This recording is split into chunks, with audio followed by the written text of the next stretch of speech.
just wanna let you in. Hello ladies and welcome back. Or if you're new here, welcome. Hello, my name is Samantha and it is great to have you.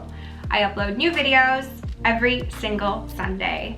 So if you are not yet subscribed, hit that button down below and join us here on my channel. Recently, I've received quite a few questions asking to see my go-to makeup look. So today you will be getting ready with me. We will be doing this makeup look I'm currently wearing, and I will also be showing you how I put on my new Freedom Couture wig. So if that's something you're interested in, or you just want to see how I do my makeup, keep on watching. Okay ladies, so I will do my best to tell you the products I use, the shade names, and if I use any brushes that have their names on them, I will tell you that as well. However, I have not bought new makeup recently. I've been more so focusing on skincare, which may come as a surprise given all the breakouts going on my face right now. But most of my makeup has been through the ringer considering how frequently I travel and products explode, which requires a lot of excessive cleaning. It's just been a trip, literally. So some of the items I won't be able to tell you the names of, however, I will link them in the description down below. So to get started, we're using the Morphe 350 Natural palette. I'm going to be taking this shade in the corner right here, the lightest one, and just using my finger to apply it to my lid as a shadow base. Now I'm going in with the Natasha Denona Camel Palette, and this palette is so sad. Look at that. I'm missing 2 shades and the top is totally removable because, like I said, my poor products have just been through it. But we are taking this lightest shade right here on the end. I'm going to use this for my crease. So now my crease is done and I'm going in with a liquid eyeshadow from Stila. It's this super cute rose gold-ish shade and I believe it's called Kitten. Like I said, this is my go-to makeup look. So I love the Stila eyeshadow because it is so easy and quick to apply. You can use your finger and blend it out, so you don't need to bring extra brushes if you're somebody who lives the minimal lifestyle, which makes it extremely convenient. So now we are essentially done with my eyes. I'm just going to be adding a little bit of highlighter on the inner corners. I'm using Hourglass's Iridescent Strobe Light. That's what this looks like. It's a beautiful shade. I had purchased their set of 3 highlighters and this is the only one I ever used. I had the palette for about a year and I never touched any of the other shades, but this one disappeared within the calendar year. So I was like, you know what? I'm just going to buy the individual. And so I did. And it was a great choice to make because this is an amazing highlighter to layer and also just to brighten up the inner corners of your eyes. So now we are done with my eyeshadow, done with the highlighter, and I'm doing my eyeliner now. Because I have eyelash extensions, I don't wear a gel liner because it is extremely difficult to remove. So instead what I do is I take my illuminating setting spray from Cover FX and I use an eyeliner brush, and then I use the darkest shade in my Natasha Denona Camel palette. So this is my eyeliner color, and I am back with eyeliner, and now we're on to eyebrows. So to set my eyebrows, I use a Bobbi Brown stick foundation in the color Sand. So I will be putting that above my brow, a little bit in the hairs because I have some blemishes, as you guys can see, on my eyebrows, and I would like those to be covered. If you guys have ever had your eyebrows tinted and it led to breakouts, please let me know in the comments down below because I think that's what's happening. I had my eyebrows waxed and tinted for the first time ever, and like I loved it. The actual effects have faded by now. These are just my natural brows, but I was breaking out after it. So I'm not sure if it's like the product that they used that led me to break out or if my skin is just super sensitive, which is usually the case. So if you have had your eyebrows tinted and had a breakout afterwards, I would love to know about it, and like if you identified that it was the product or the salon, or if you are just a sensitive skin gal like me. So I am just rubbing my foundation stick into my skin using this kabuki brush from Tarte. Yes, from Tarte. I love this brush. It is so soft. It is so nice, and it's like very big, so that's convenient. So for my brow pencil, I'm currently using the Brow Stylist Definer from L'Oreal in the shade Brunette. I usually use the Anastasia brow pencils. I actually have one of them here, but it's one I bought overseas and it's not the same color that I'm used to, so I think I just bought the wrong color, honestly. But yeah, so I had to get this because I was out of brow products and in a real tough situation, and it works fine, exactly the same as an Anastasia pencil, and it was like probably like $7 in Canada, so that's nice. I'm just using it to like mimic the shape of my natural brow, filling in the sparse areas, and then going through with the spoolie and combing it to diffuse the color. Eyebrows are done. We are now going to just underline them with some stretch concealer from Glossier. I don't know what shade this is because the back is completely eroded, but it is probably like the second lightest shade. Also, my mirror has slowly made its way into the frame. We will need to collectively deal with that because I need to see what I'm doing. So I'm just gonna be putting a little bit of this underneath my arch to define the shape and just clean up any areas that I might have gone a little bit too gung-ho with my eyebrow pencil. Okay, fabulous, but I'm now realizing my lips are feeling a little bit dry, so I'm going to apply some lip balm.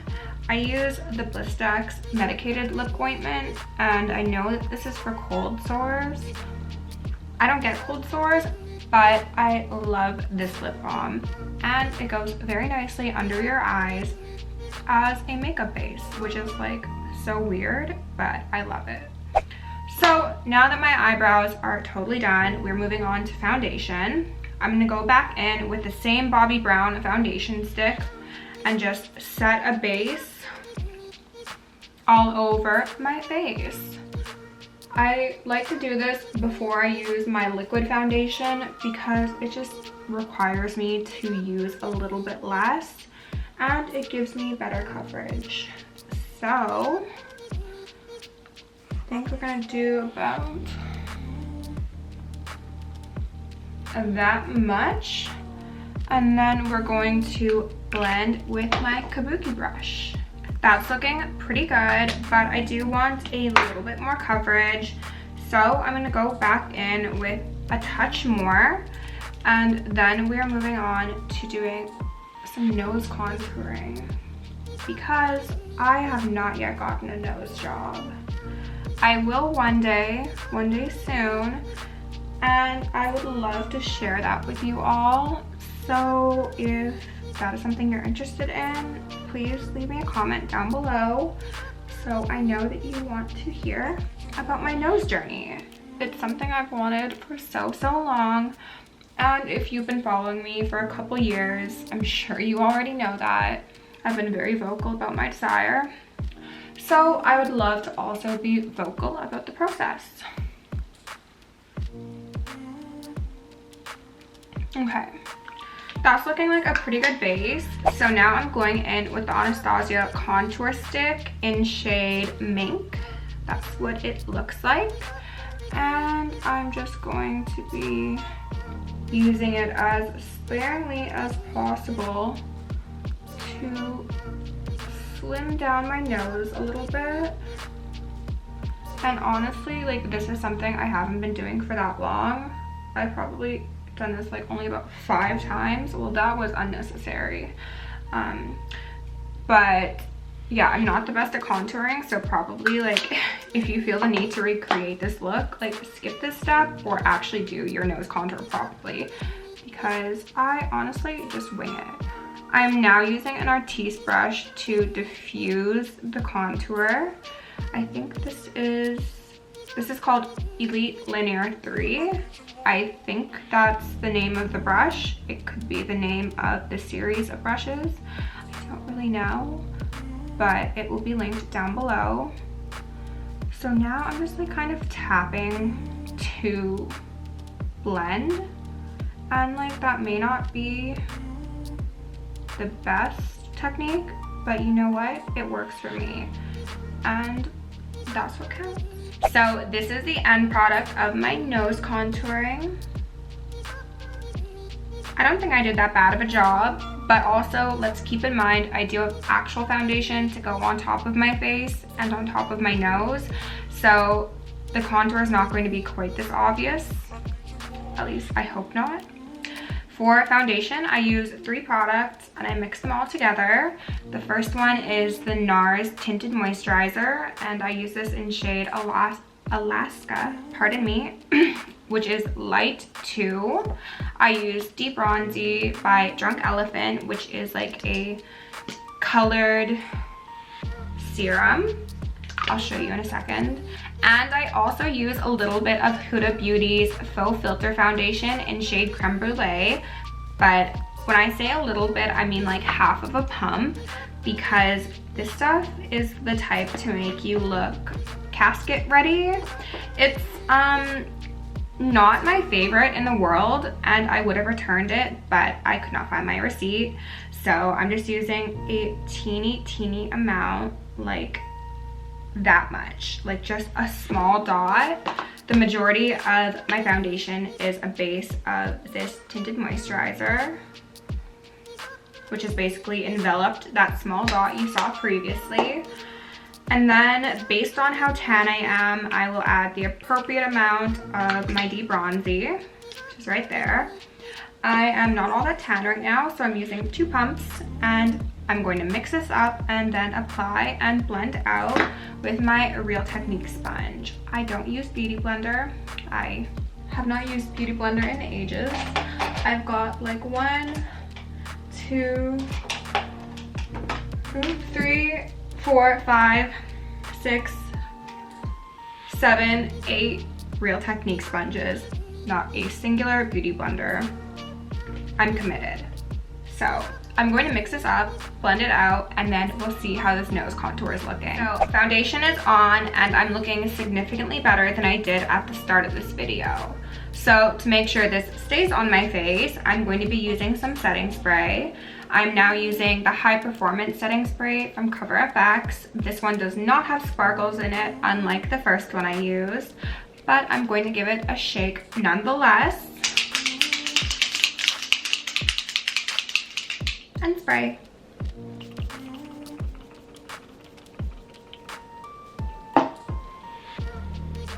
And then we fan. I don't know if this does anything, but I always feel physically needed to do this. So I do a fan until it feels tacky, and then I go back in with my Real Technique sponge. So foundation is on, setting spray is sprayed, and now we are on to my least favorite part of doing my makeup, and that is setting my face. And that is because, as you guys can probably tell in a lot of my videos, I like having like dewy looking skin. Some people say it looks oily. I don't care, call it oily, but I have very dry skin.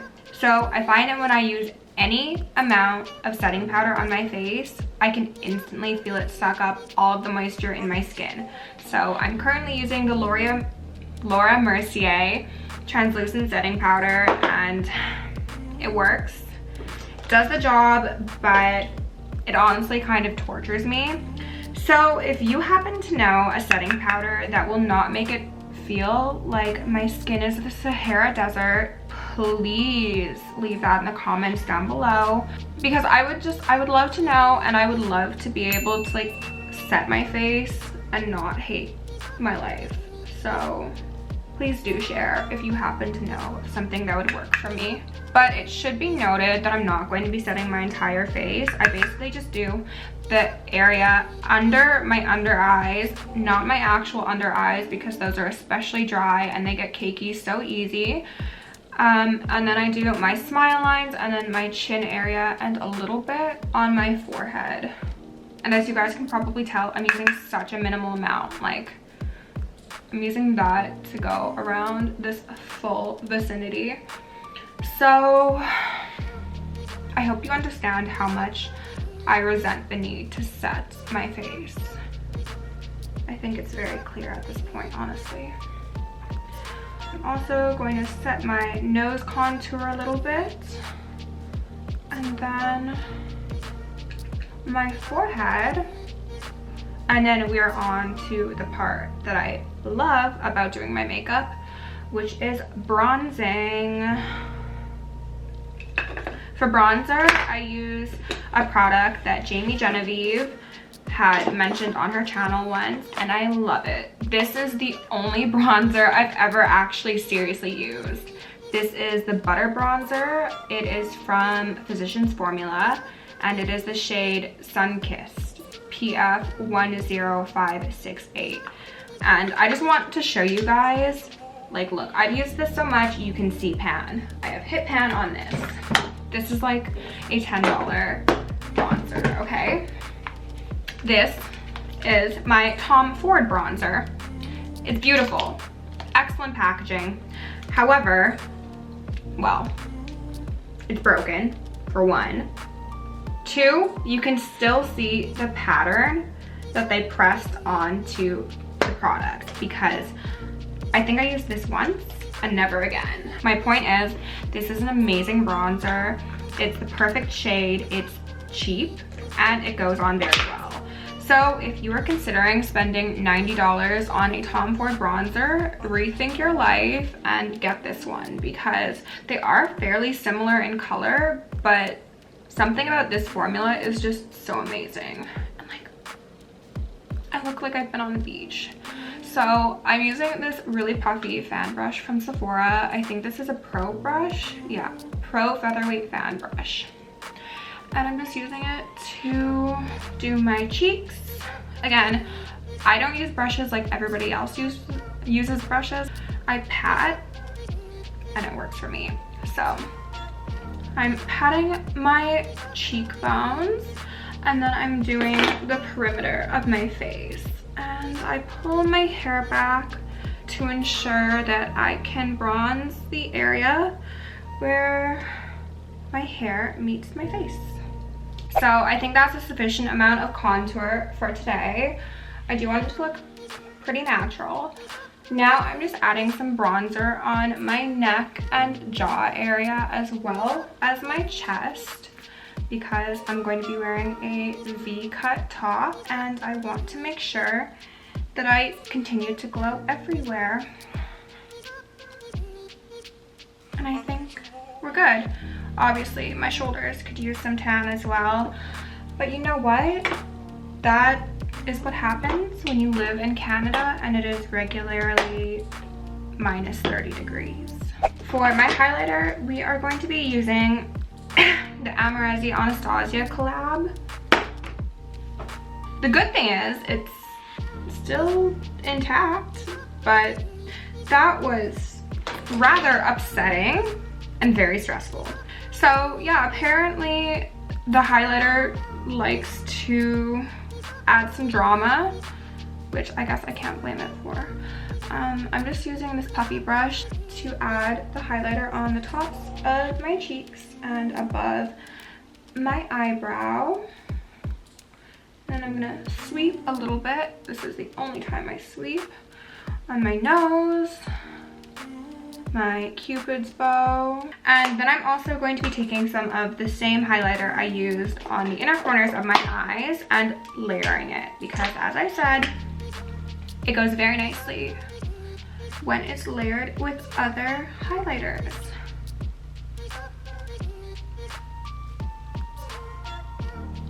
And then with this shade, I will also go in and just re-highlight the inner corners of my eyes and the top of my brow bone. And just for good measure, since I have it here, I will be using some of Fresh Vitamin Nectar Antioxidant Glow Water. It's a facial mist. I'm also going to be using the Brow Quickie. I think it's called Brow Quickie. It's just brow and then the text is missing. It's from Too Faced. This is the one with the fibers in it. And I'm going to just be doing a quick brush through.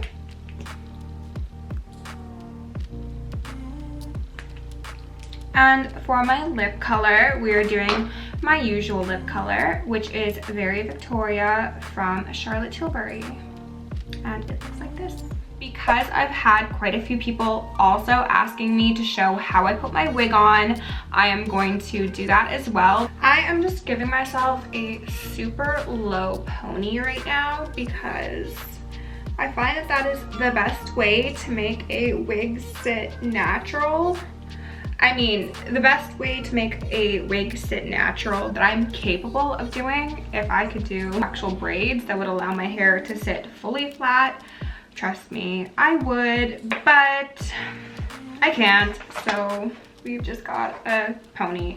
So I'm wearing my Freedom Couture wig. This is her in all of her glory. If you have not seen my review on this wig, I will have it linked in the eye, as well as when this video finishes, you can click the card that is presented and you can check that out.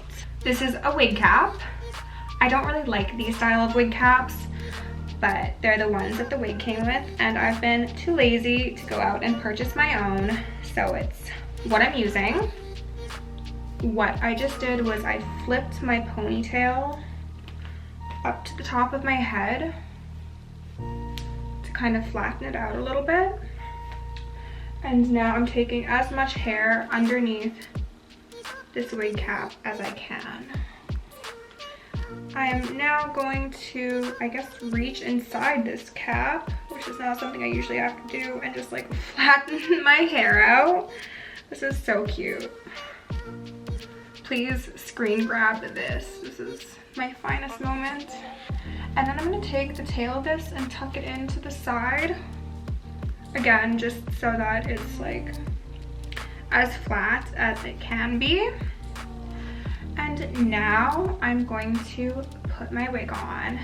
So Freedom Couture wigs have bands built in, which means I don't need to glue this down. I just need to put it on my head. So the first try is usually not the most successful try, but it is fairly easy to do. And now I'm going to make sure that these poor little baby hairs don't get stuck underneath the lace, because that's what's happening right now. And that's not cute. So now the baby hairs have been freed, but this is still looking pretty wonky and pretty wiggy. So I'm going to adjust accordingly. I think I'm going to move this up a little bit, and I'm going to brush it out because she's looking wild. So now that it's on, I like the position. I'm going to take a little bit of IGK's Thirsty Girl Leave-In Coconut Moisturizer. This is a spray, like a spray foam, technically. So I just use a small amount of this to make sure that there are no flyaways going on, and it nurtures the hair. So I'm gonna use a little bit more for the lower part of the wig. Just run this through.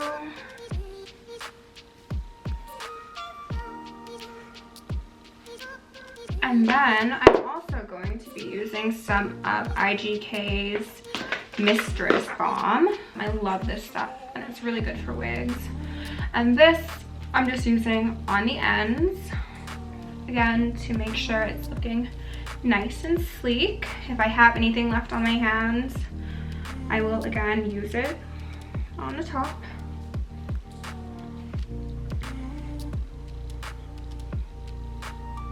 And that's how I put my wig on. As you can see, it's pretty easy, pretty quick.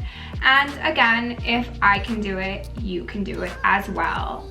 I hope you enjoyed getting ready with me. Thank you so much for watching. I appreciate it. I appreciate you, and I'll see you in the next one.